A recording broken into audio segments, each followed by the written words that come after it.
footy.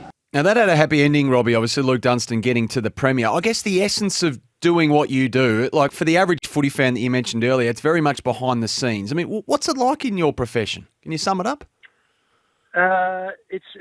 It's stressful, I must admit. The boys are relying on you a fair bit, especially when it comes to Luke Dunstan, who, as you can see from those highlights there, he's sort of left in the lurch a little bit by the footy club, but I was talking regularly with them and understood that it probably wasn't best for Luke to stay. So it does get stressful. They're looking at you, with eyes wide open, going, what's next? So you've got to be on the game. You've got to understand the landscape of who's talking to who, trying to pinpoint where you're going to send your player. And as you'll see in the Luke Dunstan one, Melbourne sort of came from nowhere out of the blue. So it was a bit of a shock to us all, but he's very happy.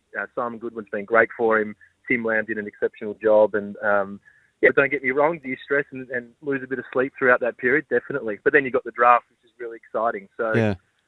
Lots of emotions as an agent or a manager, whatever you want to call us. But as I said, there's a lot of good people in the industry, and you'll get to see a snippet of those. Yeah, because I guess as you touch on, I mean, these are people's lives, aren't they? Livelihoods as well. And you've got them on, I guess, in your hands. I mean, sometimes they have competing interests as well. Do you feel that burden? Is it hard not to let that infiltrate every part of you at certain points of the year when you might have 10 players wanting to get to 10 different clubs and they're all relying on you? Yeah, as I said before, it is stressful, but it's part of the job, and I think that's what separates the good ones from the bad ones. Paul Connors, who's been in the industry longer than anyone, over 20 years, has really took me under his wing nearly 10 years ago and taught me the ropes and how to. You can't win every trade, but you've also got to understand you've got to leave something on the table. So the players are always first and foremost on the front of your minds, and as I said before, how you can, I got lucky in this trade period, I must admit. I got the players where I wanted them to get to, but it doesn't always happen that way. So you try your best and you work bloody hard to get the right outcome, and fingers crossed it does always happen. But yeah, it is very stressful at times, Sammy. Is there a balance as well between your own advice, I suppose, finding not only a home but a home where they fit as opposed to just fulfilling the player's wish?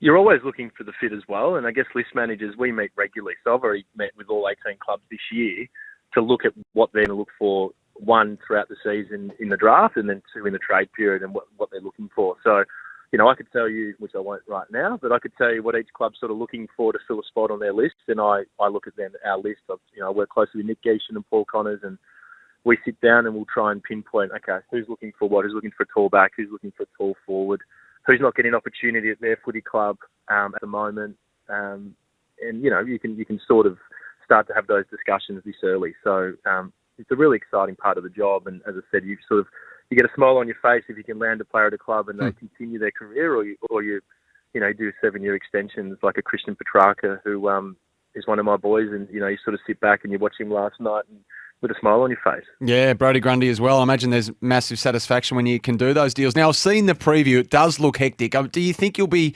just as hectic this year? And how many signatures are some clubs holding out on for your boys? We probably have 15 out of contract at the moment that they were looking at. So some of those boys, like an Andy McGrath or a Archie Perkins at the Bombers, a Jaden Laverty, they'll continue to progress as we go along. Then you've got players like a Ben Davis at Adelaide Crows, who obviously was delisted, re-rookied.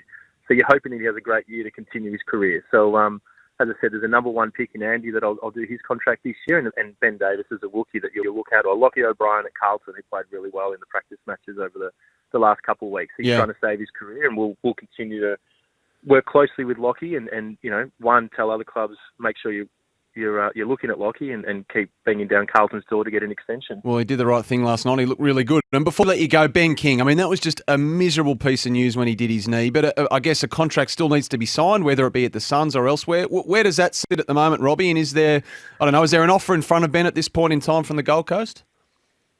There's an offer from Gold Coast, yeah. I actually caught up with Ben during the week. He had surgery only about 5 days ago, so he sort of let it rest up a little bit, the knee, and had surgery just a little bit longer down in Melbourne.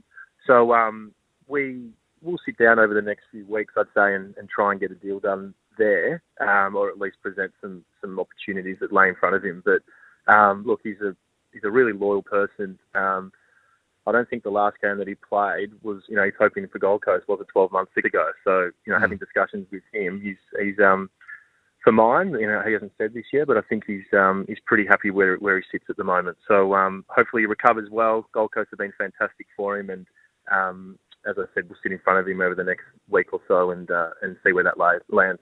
Great to hear from you, Robbie. Thanks a lot for coming on, mate. I can't wait to watch you in action. It's going to be great. Show me the money on Stan Sport. Finally, we get a look behind the curtain. Really looking forward to it, mate. All the best.